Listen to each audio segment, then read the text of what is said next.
Hello guys! Dito na naman po tayo, si Madam Lisa. Ngayon naman po samahan niyo ko. Ay, good morning, good afternoon, good evening nga pala sa inyo lahat. Ngayon po gagawa tayo ng curry meatballs with rice.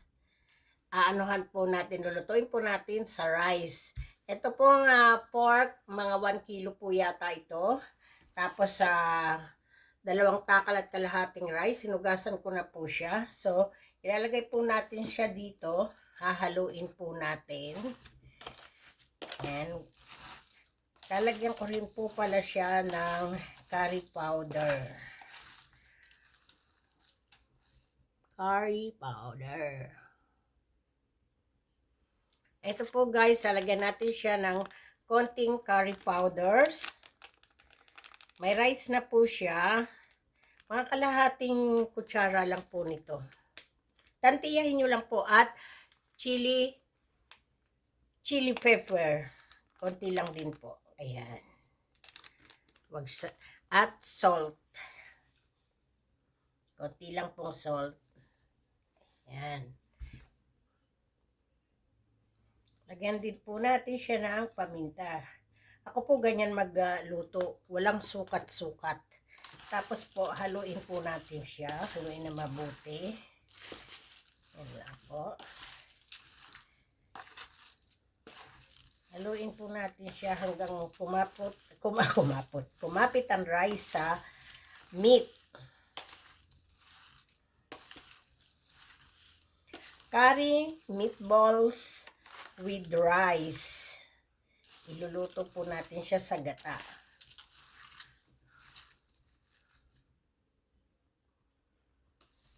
Ito na po guys. Bibilugin natin siya. Andiyan na po yung rice at meat. May halo na rin po siyang chili pepper. Yung chili powder. Konti lang po. Kung ayaw nyo naman po, huwag kayong maglalagay para sa mga anak ninyo makakain. Kahit po hindi rin kayo maglagay ng curry powder. Pwede nyo lang pong igisa sa luya, sa sibuyas at bawang. Mamaya po ipapakita ko sa inyo pag natapos po ito. Napakasarap po nito. Ako pa lang po ang gumagawa nito dito. Nung one time po ginawa ko ito, nagustuhan ng family ko. Kasi nandiyan na. May sabaw na. Yan na guys.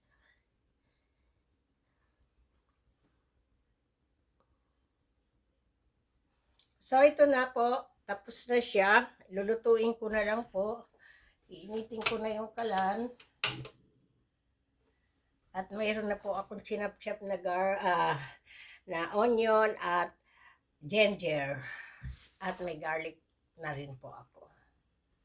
Handa na rin po ang salt at ang gata. Ito guys. Hintay-hintayin lang po natin. So ito na po, mainit na siya. Ang ating mantika.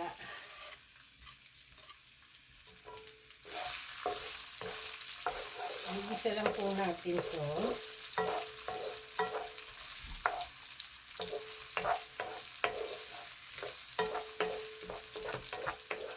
Lagay na po natin itong luya.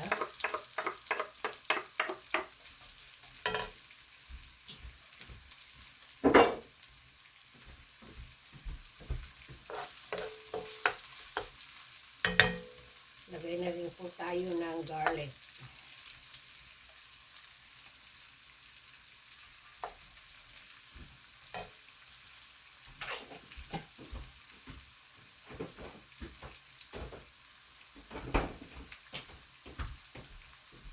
Antayin lang po natin siyang maluto. So, ilagay na po natin itong meatballs. Marami itong nagawa ko. Huwag po natin hayaan na madurog. Kung madurog man po magkalas, okay lang. At least mapupunta naman dyan. Pabayaan lang po muna natin siya. Tatakpan ko po muna. At maglalagay po ako ng konting water. Patutuyuan ko muna po sa water bago ko lalagyan ng coconut.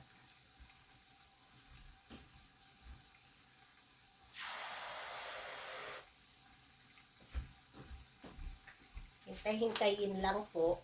Sandali lang. Haluin po muna natin. Ayan po, buo pa rin. Kasi pagka nilagay nyo po kagad yung tubig, hindi po yan magbubuo. Magkakalat kagad. Ayan. Kahit po natin siyang maluto. So, ilalagay ko na po yung water.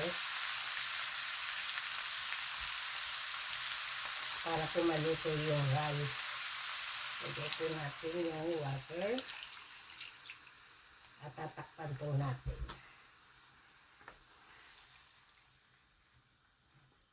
Takpan po natin. Pabayaan po natin siyang matuyuan bago ilalagay po natin yung coconut.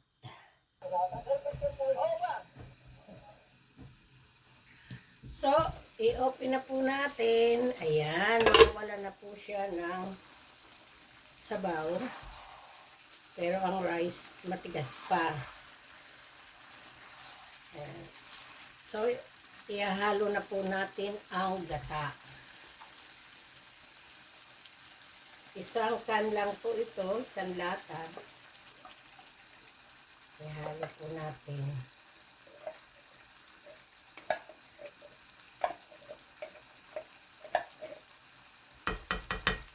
Napakasarap po nito guys. I-try nyo po. Magugustuhan talaga to ng buong family. Dahil nandiyan na rin po ang ulam at ang sabaw. Kahit po yung isda ninyo, himay-himay nyo po yung isda ninyo. At isama nyo na yung rice. Gawin yung balls.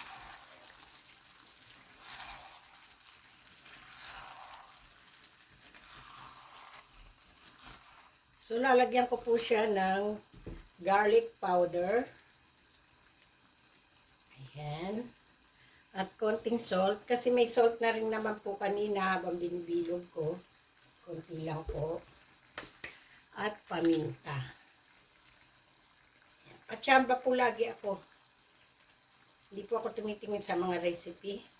Talagang hula-hula ko lang po lahat. Pero okay naman.